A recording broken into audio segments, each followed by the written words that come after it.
Hello, and welcome to F Them Fish, AuDHD for Grownups with your neurodivergent besties. That is me, Callie Elward-Barrett, and my vivacious, effervescent co-host, Jayne Gurton. I was waiting for more words. I want more. I'm a diva. Give me all of the spotlight. She is constantly eating No, that doesn't work. Oh, wow. No, so, like the whole thing where, she ate? That's, the thing the kids are saying right now. If you ate something and you're eating, things, it's amazing, you are literally winning. Oh. I just realised after I did this in our last intro, and I thought, fucking hell, how have I done it again? Oh, my God, I'm so sorry. Should we take that from the top again? Yes. She's constantly eating. That's my title. Fucking hell. I try every week. Oh, my God. We'll get better. Well, look, we are here to talk about all things neurodivergent. That is work, life, relationships, overwhelm, weird brain stuff, the mouth things where you say the things that are stupid and then you don't realise, and all the other things nobody properly explains. And if that is your jam, stick around. But fair warning, we give this every week. You will already have heard we fucking swear. We love a good fucking swear word. We curse. Sorry to our American listeners. I know that you don't curse as much as Aussies do. Oh, is that not a thing? Okay. Not a thing. How was your weekend, Callie? How are you? Oh, my weekend. Oh, I don't know. I didn't have a great weekend, if I am completely honest, because I just was in a state of complete and utter emotional burnout. Now, I'm conscious of using the word burnout when we shouldn't, but this is very much a neurodivergent kind of type of burnout that I was in that I think I had such a rejection sensitivity, and I can't even tell you necessarily what it was from. There was just all these micro rejections, whether it's from the kids or, from, actually not really from work. Work has been going great, but people around me, and just feeling rejected when the reality is people are probably just living their lives and not even thinking about me. But, that whole real sense of that micro rejection, and there's some stuff I'm not going to talk about here, but just some stuff. And I couldn't. I literally couldn't all weekend. Couldn't do anything. I don't love that for you, but it does remind me of our one bestie listener who engaged with our post. Oh, yes. Shout out to our bestie listener. Hey, bestie, you know who you are. How was the Aldi shop? And I cannot even believe you dissed Aldi chocolate. We will talk about that later. But just for everyone to know, the comment basically said that, which was, I felt like you guys maybe had gone on hiatus because we didn't do our homework, and I didn't do my homework and listen to the podcast. It was the best comment. Oh, my God. It was fantastic. It was so good. It made me laugh a lot. I think I guffawed. Yeah. Guffawed. We're here for you. I feel the neurodivergence, just inexplicable mini rejections that just completely build up and bring you down. So I'm sorry that was your weekend. Oh, no, it's good though, because Tech Guy, doing the thing that Tech Guy does best, was like, babe, I got you. We got some cheese. We got some wine. We're going to sit in bed and watch that dreadful shark movie you've been, Thrash it's called, on Netflix, that you've been desperate to watch for a while. I love me a good shark movie. Okay. So today, feeling great. Great. Yeah. Wine, cheese, dreadful shark movie. Love this for you. Amazing. I'm going to switch gears to be about me for a second. Please because do. I'm a diva. Yeah. I had a terrible, awful, fucking shitty couple of days in the middle of last week, and then an incredible weekend. And I want to get on my soapbox for a minute about this and share this with my neurodivergent besties. I am here. Go. Sweet. Okay, so I messaged you and I told you what was happening, but for very short context, I currently have a cold sore on my eye. If you're watching this, you can't really see it because it's gone down a lot and there's just a little bit of a scab happening now. But I felt it coming on Wednesday. I'm neurodivergent. I have very odd illnesses. I have had odd illnesses through my life. Yeah. Every injury I've ever had has been absolutely obscure and ridiculous. Like rotating my shoulder cuff from fire twirling, or RSD in my wrist from making balloon animals. Like, sorry, not funny. Did you say RSD? I did, yeah. Rejection sensitive dysphoria in your wrist? No. What's the repetitive RSI? Stress. RSI. That's the one. My wrist felt rejected from the balloon animals. Okay? Yeah. Anyway, I've had very obscure, ridiculous things in the past. I've had cold sores on my eye before. Every single time, the doctor's advice is go to the emergency room immediately or a specialist ophthalmologist. I get them on the cornea as well. So at the time I started feeling cold sore. Oh, my eyes are watering. Oh, my. Cold sores on the cornea. Like, imagine it. It's horrific. It's painful, but it's also very serious because you can go blind quite easily from it. Yes, I can imagine. Yeah, if you don't medicate it early and you don't inspect it, make sure it's all clear and use the right treatment, it's very bad very quickly. I can imagine. So every single time, I always just go to like nurse on call first, GP first, and be like, just come on. It's only on the eyelid. Just give me the ointment. I don't need to go to any specialist right now. I've had this before. And yet, every single time, their advice is always go to the emergency department immediately if you don't have an eye specialist around, which I'm in regional Victoria. I don't have an eye specialist. It's not going to happen. Yeah. So I went on Wednesday night. I get there. They triaged me. Don't get me wrong. It was a busy night. The Ballarat-based hospital is very, very frequently busy and understaffed, and I get it. I feel for them, but I got triaged at the absolute lowest grade. I watched every single person in there come and go, and some of them good. They should have been gone before me. It took 9 hours for someone to even see me, to take me into a room that didn't have a bed, that had like a dentist chair in it.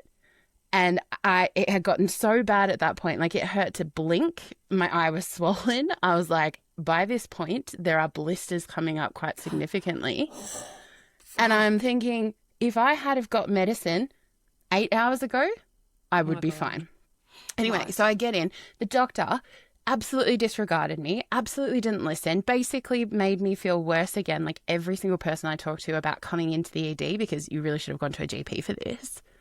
And I was like, I would not waste time. And I'm so tired of like these non-neuroaffirming healthcare services making us wait so damn long to not be taken seriously. Yeah. And he asked me, what other medications are you on? And I said, nothing that's relevant to this. And he said, are you on any injectables? Like, are you on Ozempic? GLP-1s. Yeah, yep. I was going to say, because you're a woman and you are not in a mini body. Yep. Therefore, that is always there. Oh, my God, I'm so ragey right now. I know. It is always the same. That question. Because it's never been so prevalent to have injectables as an option for weight loss. Of course. Yeah, or the assumption of diabetes. So I just got this absolute, you are a hypochondriac, you are fat, and that's why it's happening. And then he went to put drops in my eye and missed the eye completely, and it turns it yellow. So I had like yellow around my eye for days. Anyway. Oh, it's like iodine turns the skin that yellowy colour. It's meant to turn your eye yellow so they can see the nerves. So he was just going to look at it with like a doctor's torch, and I had to be the one to say, it doesn't, like, you cannot look at it with a doctor's torch. The whole point is to come in for specialist eye equipment, which I know is here because I have had this before. You need to look at it through like zoomed stuff to check it's not in the cornea. So he begrudgingly took me in there, still tried to do it with the normal doctor's torch first. So puts his finger in my eyelid where it's blistering to try and pull it up to use the light. And I just went, oh, fuck, that is so painful. Please don't do that. Oh, I just got... Anyway, so I got home 10 and a half hours after leaving home. So grumpy, so freaking mad at the way that it happened. And I was like, if like all of this was not neuro-friendly, but I was just so mad about like the assumption that because I'm fat, because I'm a woman, and the whole like having to wait for 9 hours with a very painful fibro-riddled body on those waiting chairs, I was wrecked for days. And on Friday, my eye was even worse. I couldn't see out of it. It was swollen shut, basically. Holy shit. So I was mad as hell, and I just needed to like get that out because I know we've had medical things as neurodivergent. This is bullshit. Neurodivergent people are often as you say, subject to, we often get the weird and the wonderful, right, in regards to medical stuff. This is scientifically shown that there is a greater prevalence of certain inflammatory conditions and things like, you know, the crossover, even with things like endometriosis. It is really, really common in a lot of neurodivergent populations. That chair you talked about, I can see it because I swear to God, I have been in that room, not in the hospital with you, but they should almost call that the we don't believe you room, right? Like, it's just bullshit. And I don't think there is a single neurodivergent person listening here. Even the men, I'm not going to lie, I think even the men, because a lot of the men who are neurodivergent have some similar experiences to women, right? In that they get marginalized in the way that we do just because we don't have penises. There has to be a thing, Jayne. We can invent this. Let's do this. Let's just take on another task because we don't have enough. But there has to be like this passport almost, right? Where... why has nobody done this? We should do this. I think it's what My Health Record was supposed to be, right? Here in Australia, we have a national My Health Record or whatever. And in the ACT, we've got a digital one, which is great. But it doesn't have the human-centered piece in that, I don't think. Yeah. We need to develop this medical passport. I'm going to do this. If you are listening and you have any capacity or capability that you think could contribute to developing some form of medical passport so that when you are neurodivergent, and in fact, fuck it, it can go to anybody, right? If you have this weird cold sore in your eye, what? This should go into your medical passport and you can have your previous specialist, you can attach their previous outcome or whatever that says, when this presents, Mr. fucking doctor in the ED who just doesn't listen, this is what you do. Or, hey, triage nurse, this is what needs to happen. Because I have also been there. PB, as you know, has a... very serious immune disorder. And I have taken her when she is in the midst of some quite terrible things.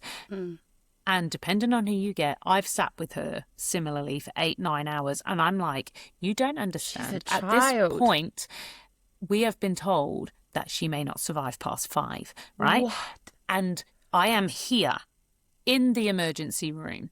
In fact, we were told she likely wouldn't. But, like, I am here in the emergency room while she is in the middle of, you know, X, Y, Z, whatever.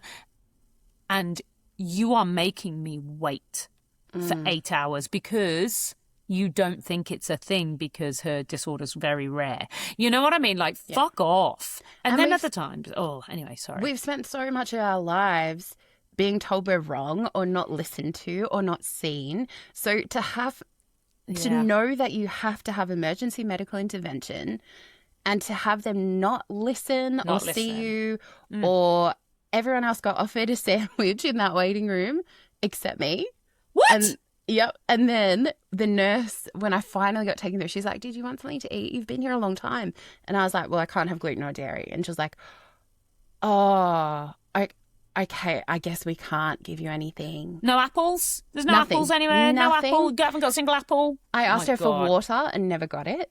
Like, I'm not trying to be a diva about that, but it really triggered me because I would not ever waste an emergency room's time or a doctor's, like, time in that setting unless I needed it. And a simple Google search tells you what is required for a cold sore on the eye. But also, you won't waste your own time. Let's be honest. Nobody wants to go sit in emergency. And there are some people who go to the emergency rooms who really, really shouldn't because they don't realise they have other options or they don't feel they can access other options and maybe they can't access other options, right? Yep. So none of us are going there if we don't have to. Like, gross, yuck, we're not. Yep. And so, being treated like you are somebody who's got a sniffle when you're not. And absolutely infuriating. It is. But then I did have a really good weekend afterwards, right? So couldn't really see, took some time to just chill. And I thought I'm going to use this time where I would have been working to do some things that I haven't done in a long time. So I feel like a little bit of a sense of accomplishment with this weekend. Nice. And I accidentally had one of those really productive weekends where I ticked off a lot of things I had been meaning to do for years. Amazing. One of which I'm going to share. It's highly embarrassing, but I'm going to share it anyway. I had been rocking a floordrobe in our bedroom, in our walk-in robe, for quite a while. Okay. I had way too many clothes, and I realized the starting point of my floordrobe was a few months ago. I got a little bit of an ADHD urge to go for the dopamine, and I found this thing called Whatnot. Have you heard of it? Never. Do not Do look I it want up. to? No, absolutely not. I feel like gamblers would love it. No, you're not allowed to do it. Any listeners? No. Don't do it unless you want to fall into the hole I did. They're doing it right now, Jayne. Don't it. Look it up. Okay, Yeah. Whatnot is basically like an online clothes selling thing where they just stand in front of the camera like this, and they have a piece of clothing and they go, this t-shirt, size whatever, $3. And then you like click if you want to put a bid. And I discovered this one day and went, oh, what is this instant validation? I'm going to give this a go. So I bought It's four like real things. live action eBay. It is. And holy hell, don't do it. None of the things that I ordered fit, but it was like $120 because I didn't realize it was in pounds. And then you have to pay postage. Oh, So I got these things and I was like, where did these? Oh, God, I got into Whatnot and completely forgot about it afterwards. yeah. And so they were the start of the doom pile in my closet because I didn't tell my husband about it because I forgot. Of course. Yeah. And then I was so ashamed. None of these things fit or looked good. So I put them on the floor and then I kind of kicked him to the side a bit to just hide them from my view and then piled things on top because it was a shame thing. And then I had a doom pile of laundry, but the weekend was clearing all the laundry. So you sorted it? I sorted it. I got rid of Amazing. like a third of my closet. And I'm just going to embrace the more fun things in my closet, like this little furry little number bolero that I you love. were wearing hearts earlier, and I was very much hoping I was going to see the hearts on the podcast. They were They were my delightful. pajamas. So we should say that when we met earlier on today, I send you a message saying, look, I will be there, unshowered but medicated. You'll see I've now showered. Which is my favourite type of meeting, unshowered and medicated. Unshowered which is and what I medicated, was. right? Like, yes. Yeah. Excellent. Do you know what else I did actually have happen on the weekend? And I What? should say, because it was actually a really great thing. So I can't remember if I mentioned on the podcast about neurodivergence in aged care and how I presented on that at the Australian Healthcare Week, and basically talking about how the question of whether somebody's autistic or ADHD in aged care settings, so for older people who might be in residential aged care or at home having aged care workers come to them, nobody's asking that question. Like there is almost no research. However, we know that, so there was a King's College 2025 review that showed in the UK that estimated 97% of autistic adults over the age of 60 are undiagnosed, right? Anyway, there is a whole thing around what that means then for care and misdiagnosis with advanced cognitive decline and then the treatment, etc., that gets offered. So I submitted that for a TEDx. Right. It's a TEDx here in Canberra. And Saturday morning, I got the email saying, "Yay, congratulations! We can't wait to hear it." And I'm like, "Ah!" So it's only the initial. Besties, I just screamed, but I'm so excited for you. I know, right? I'm pretty happy about it. So it's a really, really important conversation. And I'm so excited to be able to do it. And hopefully if I get through on the 3 minute, it's like a pitch, basically. Okay. And then it's like, if it's well received, if it's well structured, if they're like, no, it's a nice idea, but there's not really anything to it. You know, I don't really know. I'm not going to lie. Don't really know exactly what makes them decide. But then it goes on to be the bigger, and you do the full. Yeah, the full thing. So, you put your little applause on for yourself right now, please, miss. No, because I've got the buttons turned right down. Okay. There you go. Well, you're a baddie, and I'm so excited for you. Congratulations. Thank you so much. Thank you so Love much. Yeah, so it's exciting. So if you are in Canberra or just want to come to Canberra on the 5th of May, come and sit in the audience and then be like, oh my God, this is the best pitch I've ever heard in my life. Just write to whoever, write letters, and just say, look, that Callie chick, she hasn't even done it yet, but it's amazing. You definitely You need it. Yeah. Also, maybe they select based on audience response.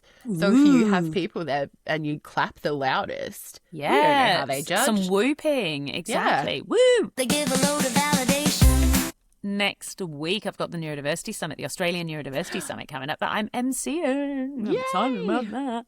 So yeah. They give a load of validation. Right. So today we're going to operate a little bit differently because Callie's in a different spot than I am work-wise. And I'm going to take more of an interviewer role to ask Callie about her experiences and things as an entrepreneur. I don't know how to say that without sounding completely fancy. You are fancy. Callie. Yeah. As a neurodivergent entrepreneur, I know you wanted to talk about this because you've been having some challenges in your day-to-day life and what that looks like now that you've left your regular 9 to 5 and you're on that break and you need to like talk it through and see what's happening there. So I'm going to ask you first and foremost, what's shit about it? What's not working for you?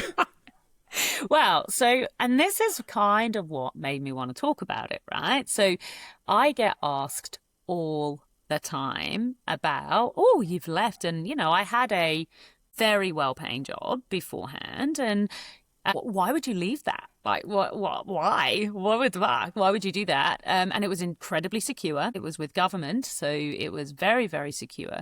I was getting to work on things that I care about, working with the Department of Health, Disability and Aging as it is now. So that's our federal government Department of Health. And I get to work on some amazing things that really I care a lot about, right? But also because I once did something digital, I was getting more and more and more pigeonholed into doing more and more digital things, right? And while digital's fun and I love it as an enabler, I don't care. I want to always be in a space of doing something that aligns with that I really care about. I'm ADHD, for fuck's sake. If I don't care, I don't care. And I find it very hard to get motivated. Whereas if I care about something, I can motivate the shit out of it, right? I'm sure nobody can relate to that. But Never. And obviously what I was doing more and more and more talking, the public speaking. I'd set up and was running the Neurodiversity Network within the Department of Health and doing a lot of across whole of public sector speaking and I love it.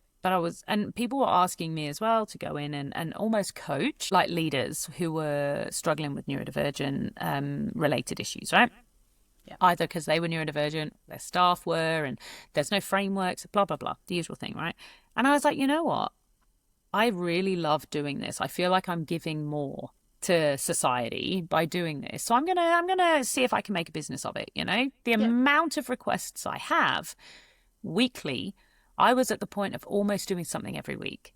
Now, when you ask people to pay for that, funnily enough, you don't get as many of those requests. But I did want to see if I could. And I have to say, from that side of things, I haven't done any marketing at all. I don't even have a newsletter up and running yet. And I've had a marketer try and, you know, a very talented one help me to get that established, and I still haven't done it. And that kind of leads me on to some of my challenges, all right? So we talked about it a little bit before, but my superpower as an employee has always been, I'll come in and I can see all your business processes and I can see where they could be more efficient, more effective, as we touched on last week, and I can redesign them and I will get all the user inputs and I had a behavioral lens over the top and we can get adoption going and holy shit, look at that, a year's worth of work, business improvement, etc. Now our stakeholders are more engaged and it's taken like 3 months, right? So I can always be able to do that. The challenge and the reason why it's almost such an attack on my identity at the moment is that I am still doing a great job doing that with the people I work with externally.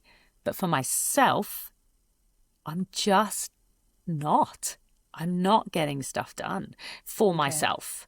Every single bit of executive function I have now is going into delivering client outcomes, right? And arguably that's where it should be. But what it means is that I'm constantly doing everything the hard way, or I'm constantly overwhelmed with how much there is. And all of the strategies and the tools that I had for me that work in a workplace and that I coach and I believe in with every fiber of my being are not working for me when I don't have a workplace, right? So I've never been one for playing by the rules. Be really honest with you, unless it makes sense and it's meaningful, I won't do it. right? So if there is a process, I'll be like, okay, cool. Yours is 10 steps, or I can do this in 3. Guess what I'm doing? I can do it in 3 and still take 1 extra step to fill out all your paperwork that apparently you need. And I'm still saving myself time. So I'm not doing those things. They're stupid. But what I don't think I had fully appreciated was that when you have got a well-established structure and processes and somebody else looking after all the things, an IT department, a HR, or people who are doing the admin, or whatever it is, that gives you the monkey bars that you can swing around on, right? It gives you enough structure that you can then play around outside of that structure and just go, nope, I'll do this bit and this bit. I don't think I had fully appreciated when you are the only person responsible for your structure, which is what happens when you're a solopreneur and you don't have anyone. And I've also been in leadership for like 20 years, right? So I've always had a team. I've always had someone who I can go, oh, okay, cool. So I'll do this shitty bit over here. Can you do that shitty bit over there? You know, and oh, here is the thing. I've done all the hard bit. I've brought everybody in. What it just needs is that follow-up piece or the box ticking almost, like the follow of that process underneath. So I've done all of that. And I'm sure there'll be times when I'll be like, I've done the fun bit. Can you do the shit bit, right? But like that, I've always had that. And I've always been able to say, right, well, even if I don't do this bit, there is someone who is going to catch it. Which is arguably everyone's experience in a workplace, because no matter what, even if you don't have team under you, you can still be like, oh, it's someone else's responsibility now. Yeah, or you have a team around you, or you have a team above you. Yeah, there's always someone else. And so I don't think I'd fully realised. And I get asked all the time as well, I'm so unhappy at work, should I leave my job? And I have obviously never said yes. I have often helped people when I coach people towards, well, what is it you want to do? Which what my coach did for me as well. Really put the question to me, well, why aren't you doing this for yourself then? You've literally laid out a business plan here for a whole year. You just haven't called it a business plan. So, you know, why aren't you even thinking about it? She is sensational. I will tell anybody how incredible she is. Kylie Hollyland, she is incredible coach. If you're looking for a coach, you should definitely go see her. They give a load of validation. So one of the things I'm really struggling with is not keeping track of what I need to do necessarily for the immediate things, right? Yeah. So when I have a client meeting, I do all the things for that. When I am running a workshop, I do all the prep, I do all the workshop, I do all the follow-up. All of those things happen.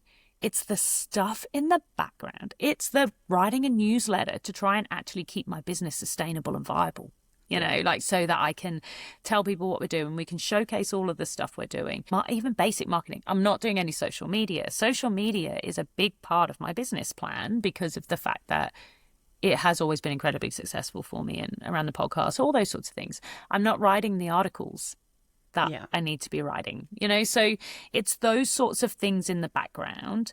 It's not the logistical getting stuff done, meeting commitments to clients. I'm doing that. And that's the part you love, right? Is the face-to-face and talking with them and actually seeing it land and absolutely. All of that. And I love making change. I love it. Yeah. But I've always said, if I could do nothing else in my life and just had one thing, it would be writing. I love writing. I love doing social media, right? I love doing that stuff. I'm not doing any of it. So, you know, that's what's hard.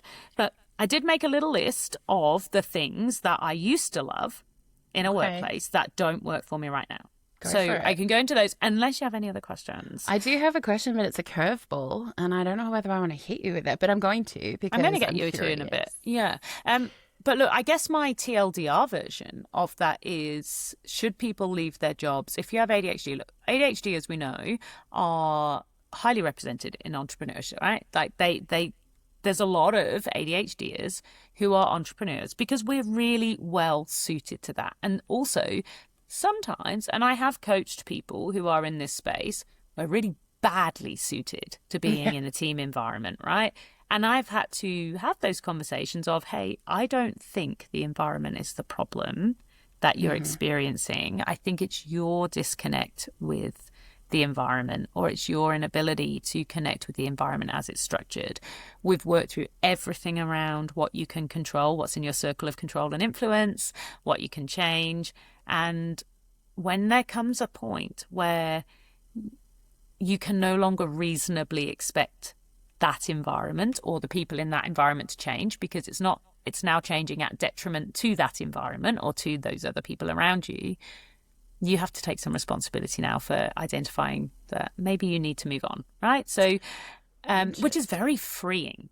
And in fact, thinking about it, there was probably an element of that Kylie said to me when she was coaching me, when she was like, okay, cool, but if none of that changes, what then? Right? Yeah. I do want to ask you a question that's obscure. We've talked in the past, I don't know if it's been on the pod, but about this contextual mask switching. Squitching. I love the word squitching. Ooh, mask switching that comes from, you have a lot of different things now. You came from what I would probably think is quite a rigid process in government. Lots of layers, lots of bureaucracy, lots of processes and things. Some may not be the best, some may be confusing, to completely nothing at all, where you have to start it all yourself. And then you have to go out with your best mask forward when you're dealing with clients and things. And then you've got all the family stuff at home. You've got life on top of that. I can imagine that is incredibly difficult for you and something brand new to navigate around how to make this work for you. Interesting. I hadn't really thought about that. I will say a lot of people think that about working in government, right? So I've worked as a police officer, as you know. I've worked in the private finance sector. I've worked in multiple non-profits, and I've worked in state and territory government as well as federal government. I would say, actually, the government was one of the least rigid. Yes, Really? there are different processes. And when you're doing government processes, like whether it's around budget and funding and things, they're very rigid and you do actually have to do that.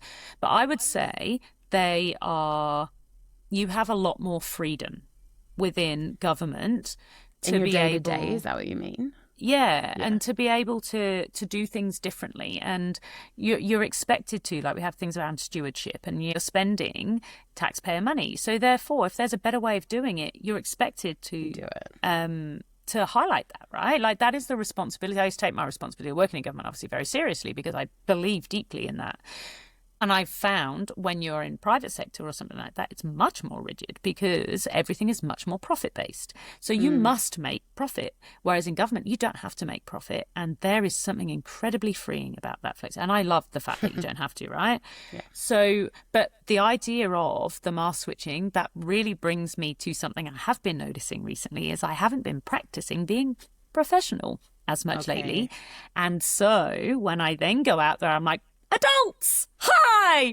And I'm a little bit less masked than maybe I used to be. So that has been something that I've been playing with on that, definitely. It was half term here last week and wanted to die. But nothing bad that happened. But I wasn't able to focus in and just go to work. I was here. Yeah. All of it. And I didn't even get 2 days in the office. You know what I mean? Which previously I'd have been like, oh my God, that's such a nightmare to have to organise. Why don't they think about the fact that families are on school holiday, blah, blah, blah, blah, blah. This time I didn't have any of that. And it was more stressful because I basically couldn't work for the week. And I was incredibly stressed and overwhelmed. And I got no respite in a way from school holidays. Massive shout out to all our neurodivergent besties who have their children on school holidays and trying to work through that because, good Lord, we see you, we feel you, we love you, we're sending out good vibes because school holidays are hard. And I'm going to add to that single parents. Single parents. Oh, literally my Lord. diamonds. If you are a single parent, neurodivergent yourself, with neurodivergent kids, or one of those three on school holidays. Just props. Props to you. You're bloody amazing. Yeah. All right, now I want to hear your list. All right, things I loved that don't work for me now is what I titled my list, right? I love it. Post-its. There are people who are going to be long-time listeners of this podcast who are going to have heard me go on my rant about how amazing Post-its are. Now, I still hold that they are, and I still do Post-its, but what I find now is Post-its still for me are the best way to get my ideas down. But now I have thousands of the motherfuckers and I don't know what to do with half of them, right? So I'll take an idea and I stick it up on my thing and I'm like, yes. And then I find myself going, there are so many Post-its, I don't know what to do with them now because I cannot keep on top of them. Yeah, because the ideas never stop. And that is the worst thing and the best thing about working for yourself. The ideas never, ever stop. Yeah. There is always something else I can do that will be an improvement. Always something else I can do that will give real value. Look what I just did about the let's make a medical passport, right? And I'm there genuinely going, yep, we can do this. You know, we could do this if we didn't have 5,000 other things on Post-its. Interesting. You've always been the Post-it queen in my mind. Yes, next, I am the Post-it queen. So, yeah. Okay. Outlook as a to-do list. So my inbox was always my to-do list. Gross. It always has been. It's been the only way. So I would be like, don't send me stuff on Teams if it's something you need me to do or whatever the internal messaging thing is. Don't send it to me on WhatsApp. Don't send it to me a message. Don't send it to me. Don't tag me in whatever software program we've got and make that my thing. Don't. It needs to be in my Outlook because I keep my Outlook below 20 on my inbox, right? It was always below 20. And so, except for, I know things used to get out of hand sometimes, but it was generally below 20. And I would make sure once it was gone, I deleted it, it was done.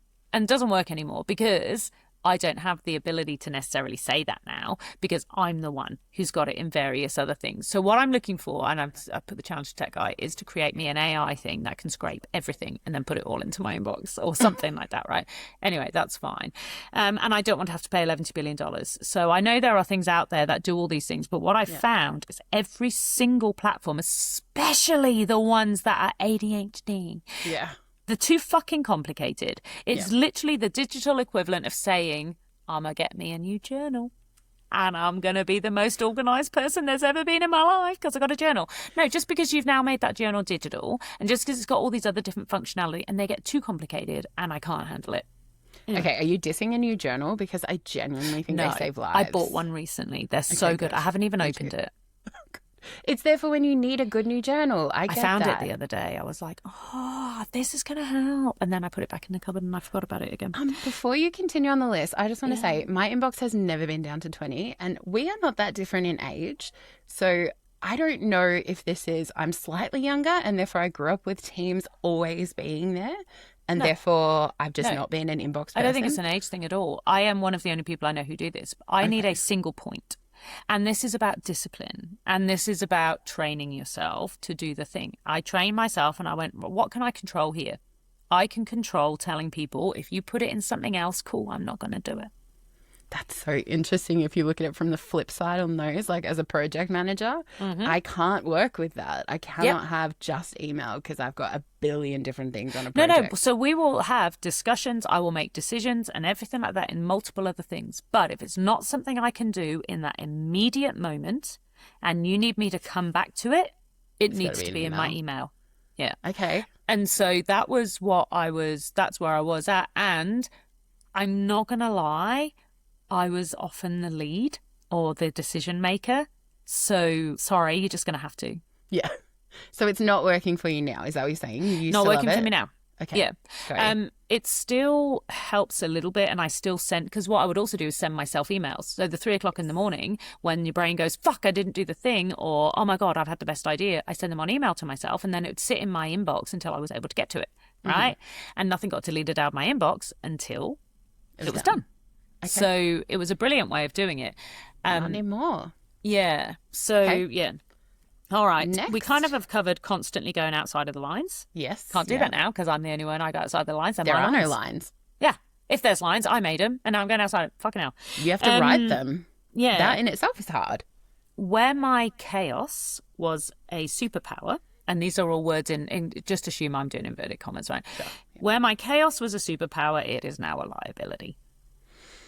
Oh, I felt that in my soul. Yeah, this one hurt to write. I'm not going to lie. I have always been control chaos, the thing that makes me a little bit special. You know, like I'm not your typical public servant or I'm not your typical senior executive or whatever. Now I just annoy the shit out of myself. Oh, babe. I'm just like, shut the fuck up. Yeah, at myself a lot. That drive for efficiency that I talked about now takes me from what I should be doing into trying to make things more efficient. We had a PowerPoint we had to do. We had a limited time to do it. I went, you know what would make this better? Is if I make a template.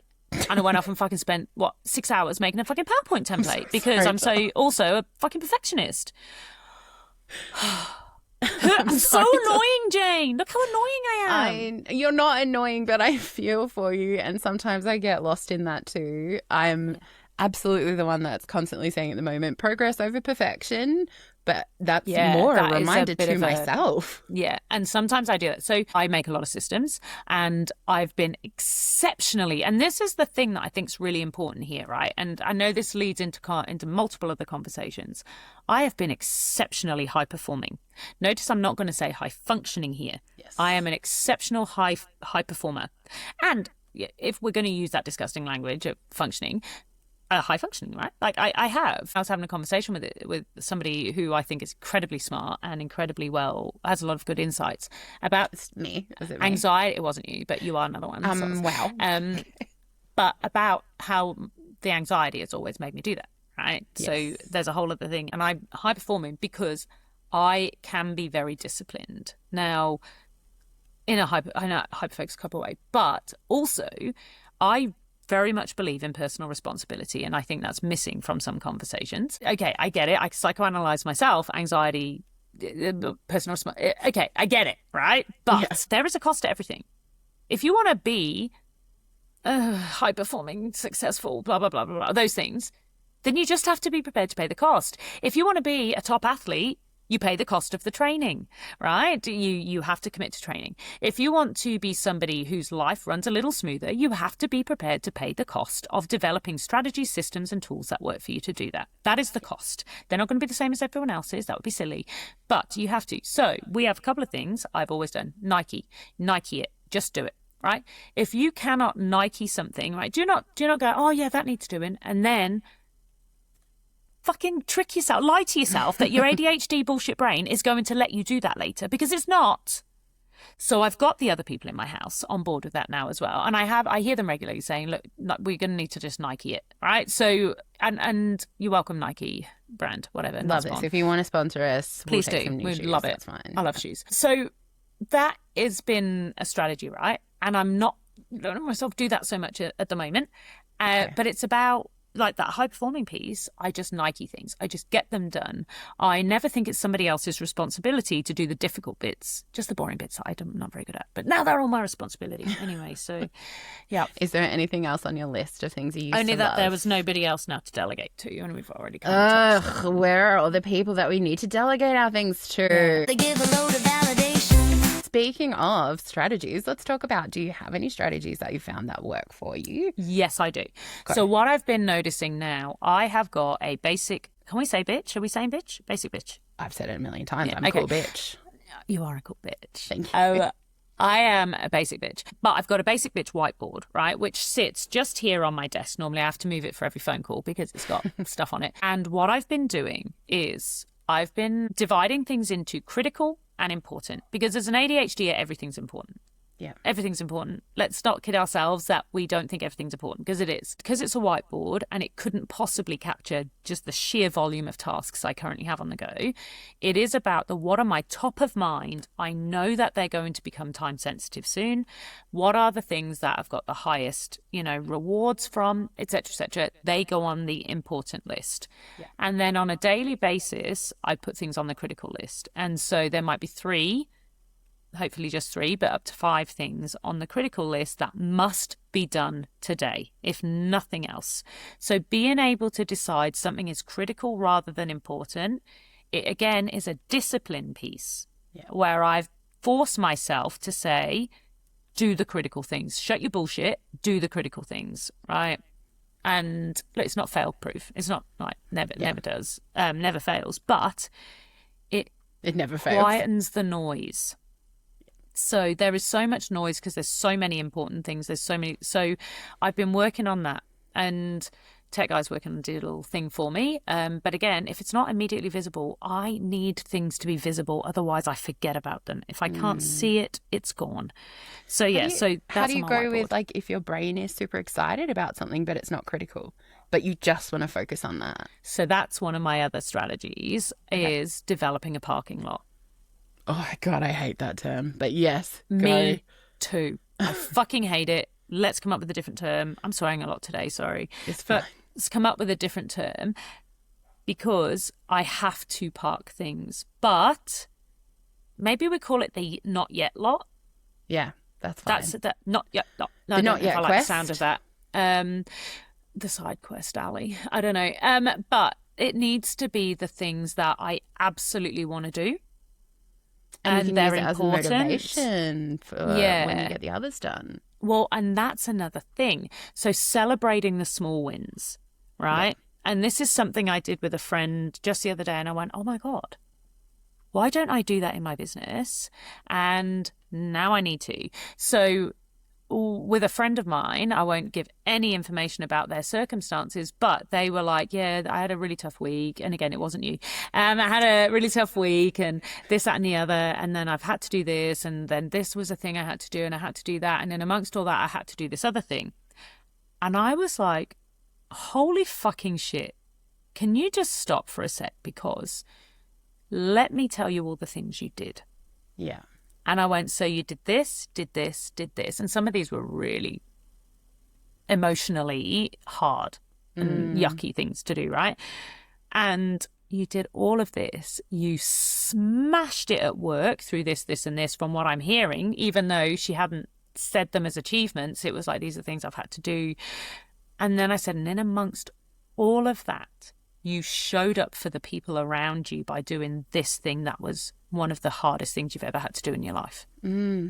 That's huge. Oh my God. Like, I could not be more proud of you. Yeah. And I was like, hang on a second. Some of those things are like, we talked about it before. Sometimes you only have enough spoons to get out of bed. Mm-hmm. And so that's a win. Yeah. Today, God, all I could do was get out of bed. Okay. Yeah. Today, I got out of bed. Win. When I really, really struggled to, but I managed it. Yes, go me. You know, they're like small things. And I am lucky in that I can't recall a time when, like in probably the last 20 years where I struggled to get out of bed. I did it, you know, when I was a lot younger, I had times like that. So I am incredibly lucky that I've never had that. But I have lived it a long time ago. And I know some people, that is real for them, right? But then when you think about those small wins, you did your floordrobe. Yeah, right? oh my that God. one's a big win. I really a way. celebrated that win. Right. And then you look at the other things that you do around that, where you go, oh, hey, I sent that email I've been putting off, or I did the thing, and you kind of go, why am I waiting to pat myself on the back when I get the TEDx talk, or when I win the award, or when I book the client? Actually, the fact that I was able to clear my critical list, fuck yeah, go me. You know, even if all of those things were just small things. Send an email. Yeah. Send an email. Sometimes they are. Send that bloody email. You know, like two things. Reframing our thoughts instead of to continue the shame that you held before doing the task to actually. Well, no, it's not that. celebrate. It's not that. It's about dopamine. Let's talk about your friend and my friend, dopamine, serotonin, and oxytocin, right? So actually, I'm not going to do that. It'd be boring. But they are the things that are relevant here. Yes. So I have previously banged on about this on a previous episode, so you can go back and listen to that. It was framing around Post-its, about how Post-its, you put one task on it, one activity, and then you get to rip it off the wall when that one task and activity is done. It gives you a dopamine hit. If you have got a really big job, so for me, I've got to do my bookkeeping and my tax return, right? I've never been overdue on a tax return in my life, but because I've had to add bookkeeping because of now having a business and stuff, it has gone into my brain as being the hardest thing. It is literally the size of T-Rex now, and I can't do it, right? To get to the point of doing that, it's about getting, all right, can I do an email and then a update on the website and then a this, that, and the other, and do these 5 small ones, each of which is going to give me a bit of dopamine and a bit of serotonin, and they're going to get me to a place where I then have enough dopamine, which is not just a reward. We always think it's just reward. It's not. It's also about starting things. Motivation. It's going to give me enough motivation to then do the big one. So that is the thing on the celebrate the small wins. If you celebrate those little ones, you're getting a dopamine hit. And that then gets you to make the bigger actions. And you get to then celebrate big wins. So that's kind of the bit around it. But yes, there is a reframing around shame. So keeping it simple, critical versus important. Digital lists, networking. Babe, I cannot tell you, I have been getting some of the best business experiences through the networking I've been doing. There was a time when I'd have been like, networking. It's exhausting for our neurodivergent brain. Small talk, who can do that? Right, but I've actually been finding, because I'm not around adults very much now, except for the ones in my house, I am loving it. But also, I have met the most talented, the most like professionally aligned, and like I've got exciting things happening, like collaborations and all sorts of things with people. You know, like we went through LinkedIn, which is an online networking site. That's literally what it calls itself. So, and like you're networking with people who are passionate now, instead of people trying to sell if you're in stuff. a job where you're not really loving it, or you're a bit bored or whatever, and you go to another networking thing for that job, you're kind of like, yeah, I don't want to talk about it. I was senior executive in a digital space for government. The amount of people who try and sell me bloody tech. Stop it. They give a load of validation. I wanted to finish by saying all the things that are good now and all the reasons, unless you've got more questions. I don't have more questions. I would love to hear the reasons why. It's been a great step for you. And if you are thinking of starting your own business or leaving your workplace and you're not sure, like you're really not sure what will happen as a result, there will be hard things, absolutely. But I can genuinely, hand on my heart, say I am so much happier now. From a mental health perspective, from a who I am as a human being, I am so much happier. And I feel that I'm showing up better in all of my relationships as a result. I'm still not invested enough in friendships. I'm not invested, wrong word. I still don't put as much time as I'd like to because I am incredibly busy. Yeah. But I'm so much happier now, and that, I think, I don't know what price you can put on that. Obviously, I'm incredibly lucky that I'm supported by Tech Guy while we do this and that my business is going well. But yeah, I am happy. I think so that's good. a big one.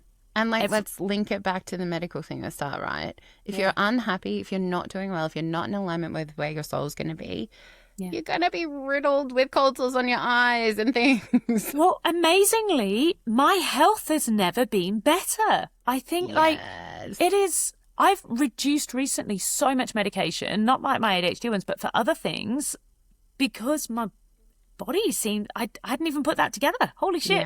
Yeah, there you go. The stress of following the structure of our society is a lot on our neurodivergent bodies. And when you find something that you're passionate about, which for us happens to be talking about neurodiversity, it's like a weight's lifted off you when you start to talk about this stuff compared to when you talk about like the government stuff. So and I really love to say, I did love working in government. I think some of the most valuable work I've ever done was during COVID and things like that, right? So I will always, and I really believe in public service. I find though that I don't have to deal now with all the bureaucratic bullshit, right? So although there was freedom, there was still a lot of paperwork, a lot of documents, a lot of meetings about meetings, a lot of, how do we present this in a way that government can accept? How do we present in a way that the public aren't then going to turn around and say, and accuse us of being lazy fat slobs type of thing, which is what happens. That's the language that happens all the time. Jeez. And it's like, you have no idea how hard people work in government a lot of the time. Everything feels meaningful. Now, everything I do, all of the activities or the actions that I do now feel like they have a purpose, they have a meaning. And if they don't, I don't bloody do them. Oh, this fills my soul for you. Yeah, so and I get to good. say no to things. Don't get me wrong, rejection sensitivity is really hard in this space if I pitch for something and I don't get it. And I have done a thing where I've gone, oh, thanks so much. That's okay. I'd love to know where I fell down so I can continuously improve. And I've had some interesting responses to that there where they clearly, I could ask that question a year ago, and they'd be like, absolutely, this is what you did. Or now it's like, are you trying to sell me something?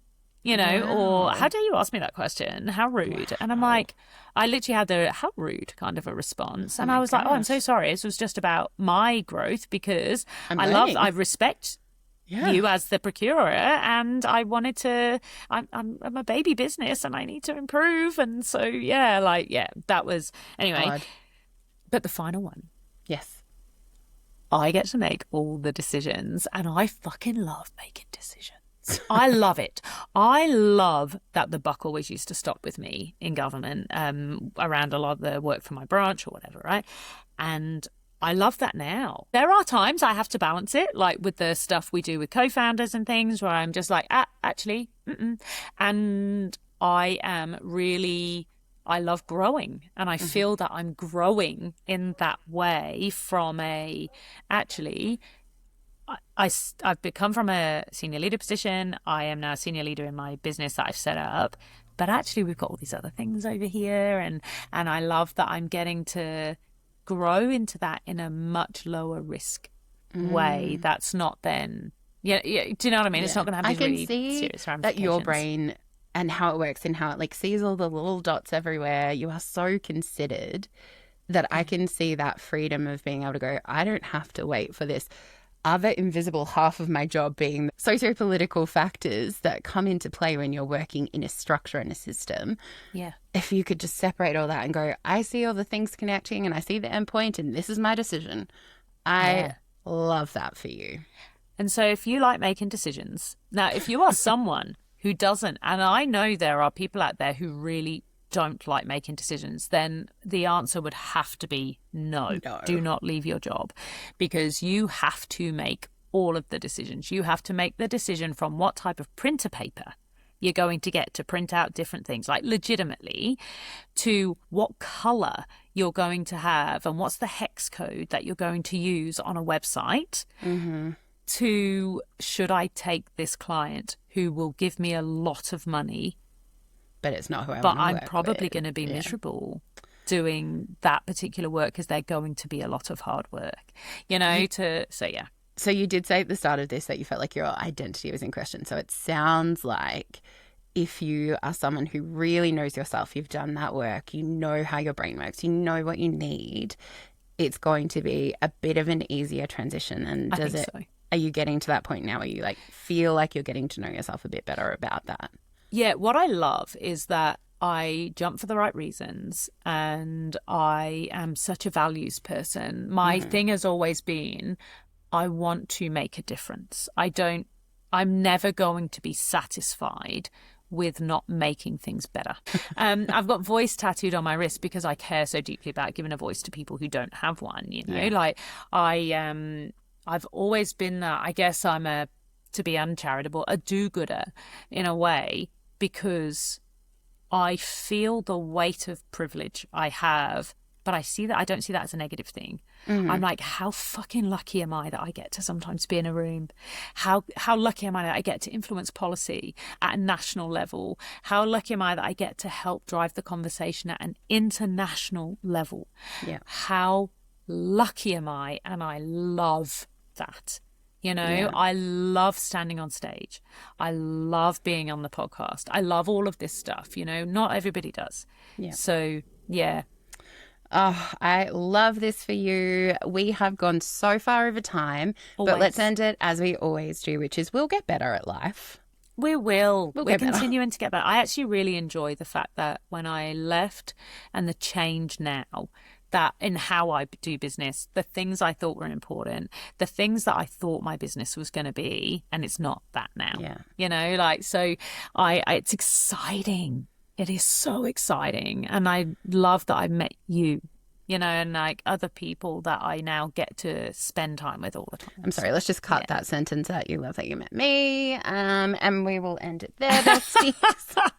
Well, look, if you have any questions, and if you are thinking about leaving your job, I am more than happy to answer those questions. If you have any tips or tools or strategies or anything else, to send them in, fthemfish@gmail.com, or come find us on one of our socials and send in your questionnaire as a direct message. We love having those interactions. We love it. Thank you so much for your time and insight, Callie. I feel like I need to thank you for it. But also, besties out there, if you're going through this, you're not alone. Clearly, it's happening with everyone who's in this space, and we want to learn with you. We want to support you.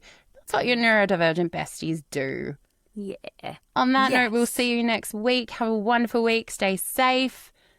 And share the FM podcast Fish. with someone. We do want to grow. It would be nice. We do want to grow. And we will see you soon. Thanks, everyone. Bye. Bye.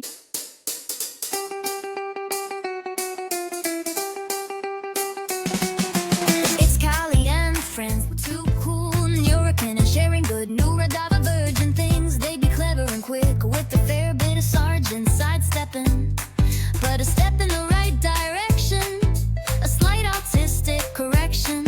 It's more about interception, interpretation, and fuck the game.